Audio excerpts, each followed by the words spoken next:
We do so much driving that it's easy to forget how dangerous it can be.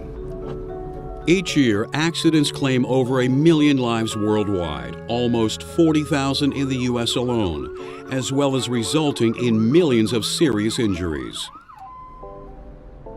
Most accidents can be prevented. You can avoid trouble on the road if you approach your driving with the right skills, a well-maintained vehicle, and the right attitude. And here's more good news. You can start being a safer driver even before you put the key in the ignition. These look like regular glasses, but what they do is on another level. Don't risk straining your eyes or wasting money on outdated prescription glasses. These incredible new glasses can instantly adjust to your eyesight in real time. Forget fixed lenses or outdated prescriptions. In a split second, everything becomes crystal clear. They're suitable for all vision conditions, eliminating the need for costly lenses or frequent eye doctor visits. They were created by Professor Thomas, a renowned optical engineer with over 20 years of research experience. After a decade leading adaptive lens development with his team, Thomas saw how his father struggled with eye strain.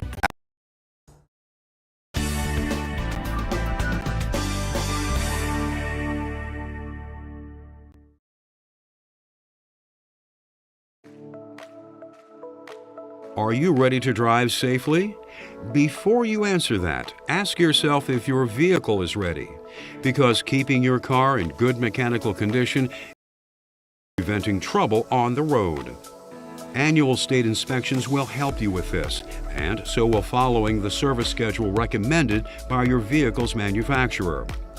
But your vehicle also has some critical parts that you should pay attention to regularly. Tires keep your vehicle securely on the road. Check their condition, keep them inflated to the recommended air pressure, and replace them as needed. Put a tire pressure gauge in your glove box if you don't already have one. Windshield wipers keep your windshield clean and help you to see in bad weather. Make sure the blades are in good shape and clear the windshield effectively. Remember to keep the washer fluid topped off too. Brakes enable you to control your speed and stop.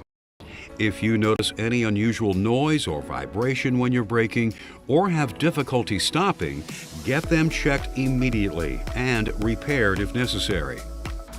Don't forget about emergency supplies. All vehicles should have basic equipment on board. Today, many cars come with run-flat tires. But if you have a compact or a full-size spare, make sure it is properly inflated and that you have a tire iron and jack. Then put together a kit that includes a snow brush and ice scraper, warning indicators such as flares or flashing lights, jumper cables, an emergency blanket or two, a small shovel, and a flashlight. The next question to ask yourself before setting out is, have I prepared for this trip? Start by the vehicle for comfort and safety. Position your seat so that it provides good back support. Be sure that your feet can easily reach the pedals, and test operating them. Set your rear and side view mirrors to minimize blind spots. If you're driving a rental or a company vehicle that you aren't used to, take some time to locate the important controls and figure out how they work. Familiarize yourself with the vehicle's handling. Try out the steering. See how much stopping distance you need at various speeds. Remember, larger vehicles and those with heavy loads require more distance and take longer to stop. If you are driving a gasoline-powered vehicle, stop in at the gas station and fill her up. Check the oil while you're at it, and if you haven't already, the tire pressure too. If you have an electric vehicle, you will still want to check the tire pressure and make sure your battery has an adequate charge. The batteries in these vehicles are particularly sensitive to heat and cold, so you want to check the coolant levels as well. After all of this, you'd think that you should be ready to drive safely. But you still may not be if you're under the influence of drugs or alcohol. Even one drink can slow your reflexes and impair your judgment. Many drugs can do the same. In fact, more than half of all fatal accidents involve drugs or alcohol. You also can't say that you're ready to drive safely if you're not wearing your seatbelt. Being in an accident at 30 miles per hour without a seatbelt is like hitting the ground after falling off a 3-story building. Wearing a seatbelt doubles your chances of surviving.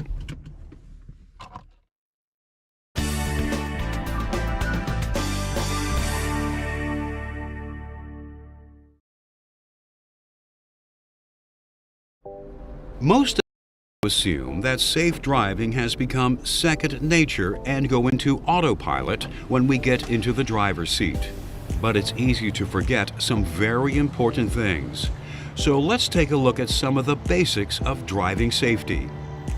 Road signs help you avoid problems by warning you of the conditions ahead, so you know what to expect and can be ready for it. So pay attention to them. Make sure you know the posted speed limits. They take the road's specific conditions, visibility, and traffic patterns into account. Going any faster may not be safe. Also, the faster you go, the less time you have to react and the more space you need to stop. A dangerous combination. So when you're in traffic, create a safety cushion between yourself and the vehicles around you. Having this space will help you to maneuver safely in an emergency. Begin by determining what the following distance should be between you and the vehicle ahead of you. When it passes a landmark like a tree or telephone pole, count how many seconds it takes before you reach that same point. If it's less than 3 seconds, slow down and back off. You're too close. If you run into a challenging condition like heavy traffic, you need to adjust your following distance by adding another second to your count. If it's raining or snowing, add 2 more seconds. If another driver cuts in front of you, slow down until you once again have a safe distance between yourself and that vehicle. You also need to allow plenty of side space in your safety cushion. Staying in the center of your lane will help. Check your mirrors regularly to keep track of traffic behind you as well. What should you do when you want to pass another vehicle? First, make sure it's and legal to pass. Look at the lines in the middle of the road. Solid lines mean that you can't see far enough to pass safely, so don't try. Also, if you see a sign that says, "Do not pass," don't pass. The sign is there for a reason. When you get to where you can pass, remember to look before you leap. Check the road ahead and behind to make sure there's enough room. Before you pull out, use your turn signal to tell other drivers what your intentions are. When you pass, pass quickly. Don't linger in the other driver's blind spot. If you can't see them in their side mirror, they can't see you either. But don't cut off the vehicle that you're passing by merging back into their lane too soon. Wait until you can see both of their headlights in your rearview mirror. Then signal and pull back in. Don't settle for less. Here's what others are doing to fix missing and broken teeth. The company everyone has been raving about is called Nuvia, with thousands of 5-star reviews and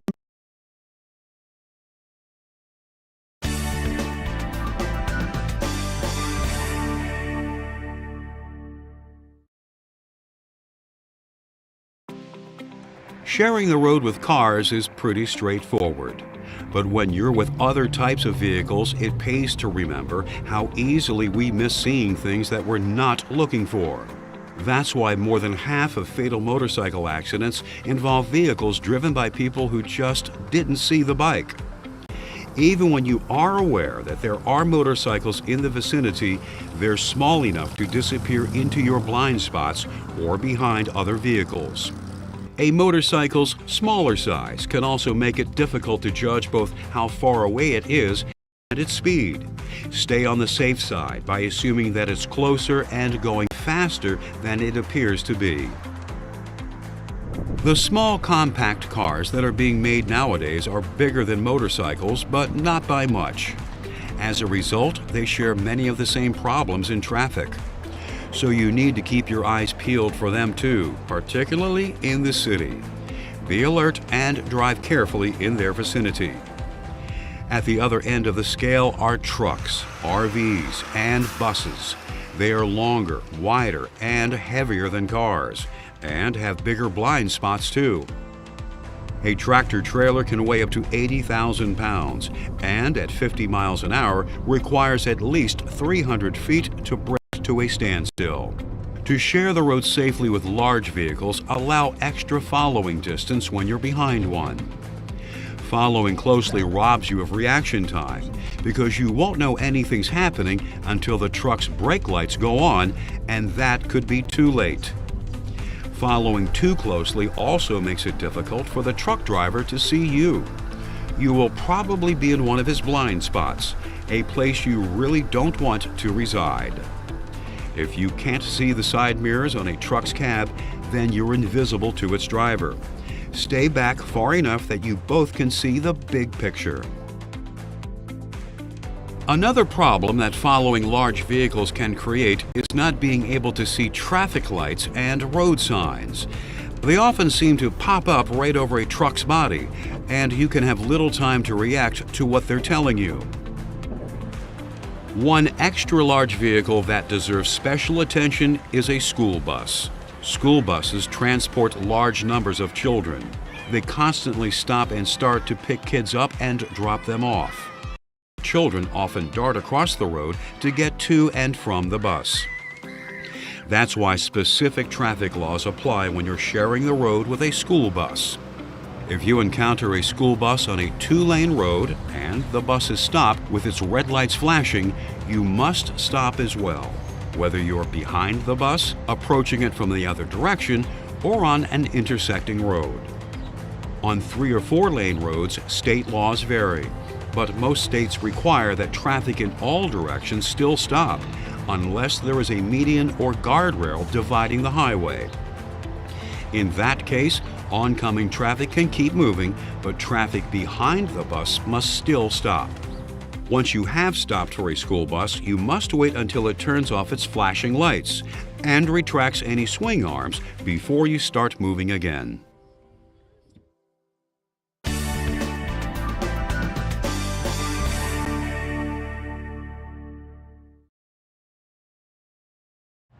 It's a fact, driving is more dangerous at night. Even though there are fewer vehicles on the road, that's when more than half of all accidents happen. So slow down and use your headlights. You should switch your headlights on when the light begins to fade at dusk, as well as in gloomy weather. Not only do they help you see what's ahead, they make it easier for other drivers to see you as well. But don't overdrive your headlights by going too fast. You'll make it difficult to react quickly enough to what you can see. Using your high beams can extend your reaction time a bit, so keep them on as much as possible. But even with them, you'll still want to maintain a moderate speed. Remember too that your high beams can blind the drivers of the vehicles in front of you. A good rule of thumb is to switch to low beams when the spray of your lights reaches that of oncoming vehicles, or when it reaches the bumper of a vehicle that you're following. Your high beams can blind you too if you turn them on in fog or snow. In fact, bad weather can pose a number of special challenges. If you're going to drive safely in bad weather, you have to be prepared. So before you set out, get the weather forecast as well as information on road conditions and any delays you may encounter. Plan your trip accordingly and think about alternate routes you can use just in case. You should also allow yourself extra travel time. Before you leave, clear any snow and ice off your vehicle's windows and all its lights and turn signals as well. Wet and snowy weather makes the road slippery, so keep your speed down and increase your following distance. In bad weather, you also need to apply your brakes sooner when coming to a stop, as well as slow down before you get to turns and curves. And remember to depress the brake pedal slowly and gradually.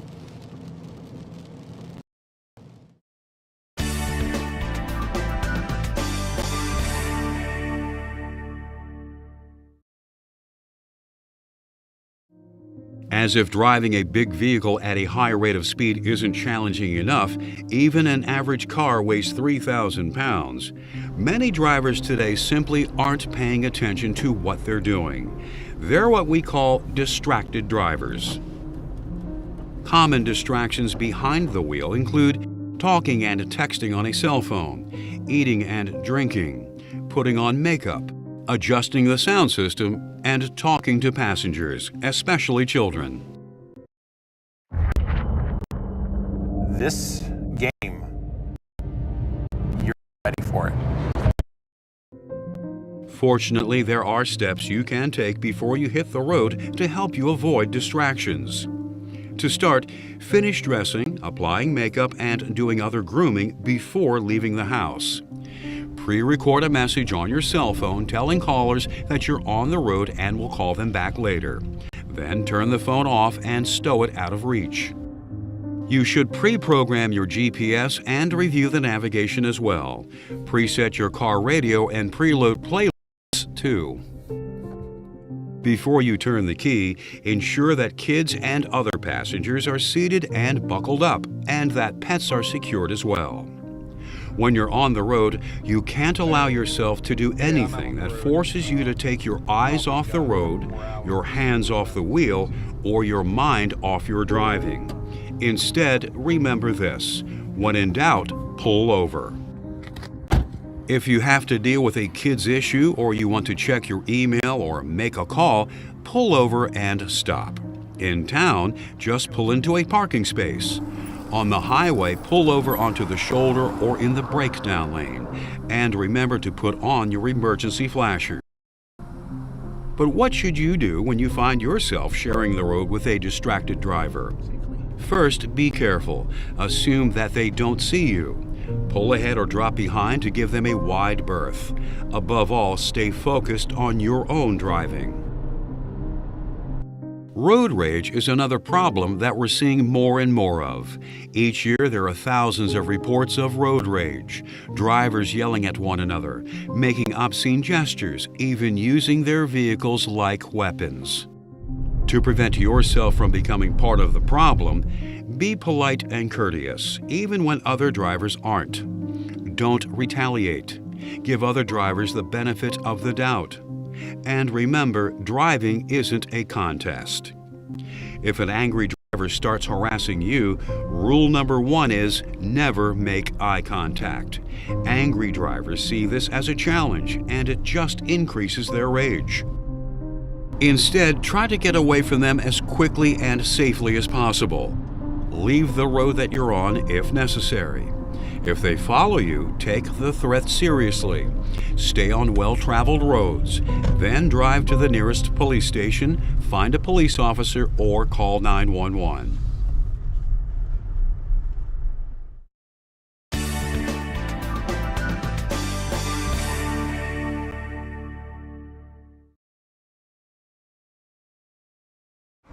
No matter how careful you are, accidents will happen.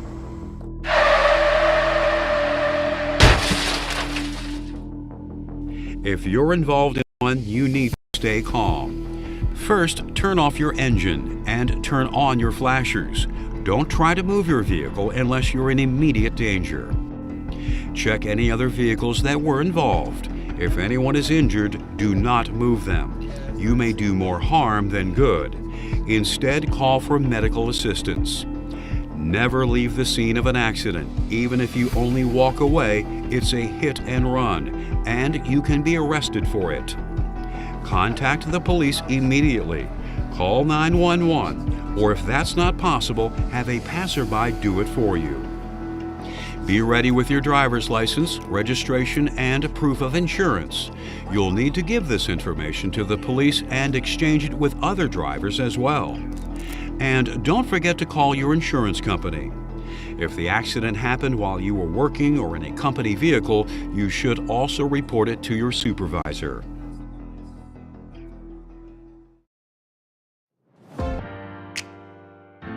Driving safely requires thinking ahead, being proactive, and doing things that can help you avoid dangerous situations on the road.